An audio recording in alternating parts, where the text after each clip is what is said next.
terror attack at a concert hall in Russia last Friday. ISIS claiming responsibility for the assault that killed more than 130 people and injured nearly 200 others.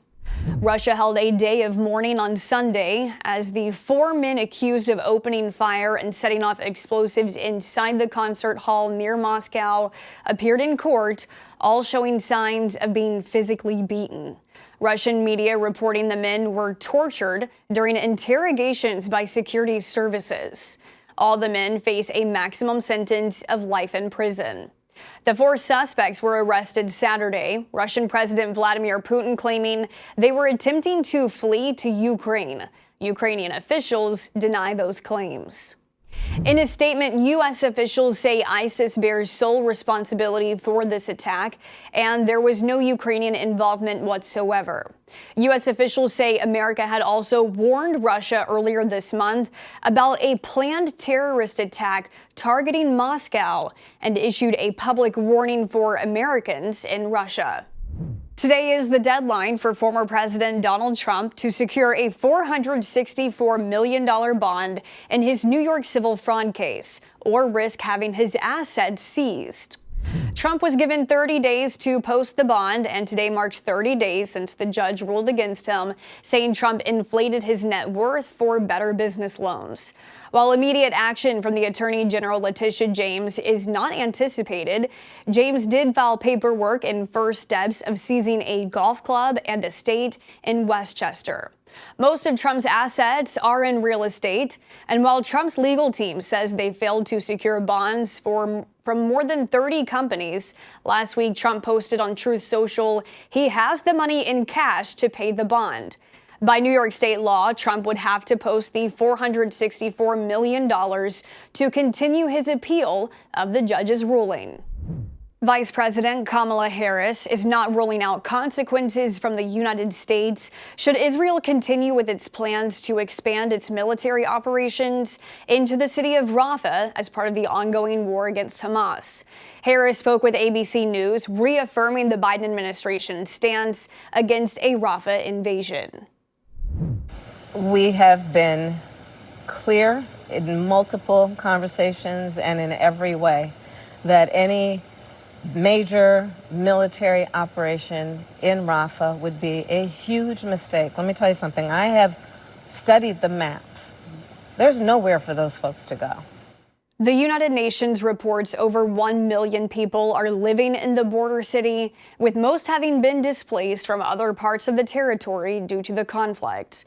Despite U.S. disapproval, Israeli Prime Minister Benjamin Netanyahu has been undeterred in a planned attack in Rafah as recently as last night, saying it is necessary in order to defeat Hamas. The Israeli defense minister and a separate Israeli delegation are visiting Washington this week to meet with top U.S. officials concerning the war in Gaza and plans for Rafah. NBC News is facing criticism from one of its top political reporters over the recent hiring of former Republican National Committee Chair Ronna McDaniel. It's common for networks to pull people with a political background to contribute to programs. For example, former White House Press Secretary Jen Psaki is also a contributor at NBC. But former Meet the Press moderator Chuck Todd blasted his network's executives for hiring McDaniel in a segment that aired on Meet the Press on Sunday, minutes after McDaniel was interviewed on the show. Because I don't know what to believe. She is now a paid contributor by NBC News. So I have no idea whether any answer she gave to you was because she didn't want to mess up her contract. She wants us to believe that she was speaking for the RNC when the RNC was paying for her. So she has credibility issues that she still has to deal with. Yeah. Is she speaking for herself, or is she speaking on behalf of who's paying her? To start Sunday's show, host Kristen Welker told viewers that McDaniel was a booked guest weeks before NBC's announcement that she would become a contributor. Some highlights from the interview with McDaniel. She said those in jail for January 6 offenses should not be freed, despite Trump recently saying the opposite.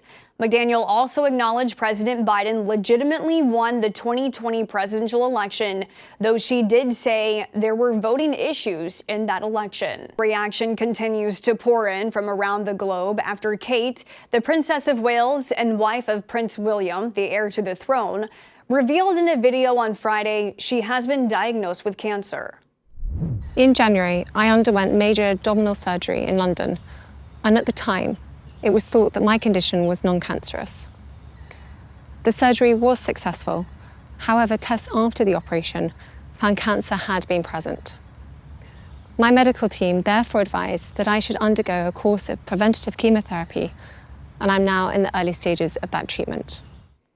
President Biden and the First Lady responding on X, saying, "Jill and I join millions around the world in praying for your full recovery, Princess Kate." Ivanka Trump, the daughter of former President Donald Trump, saying, "I am deeply saddened to hear about Princess Kate's diagnosis. Amidst the trials she faces, her strength and grace continue to shine brightly."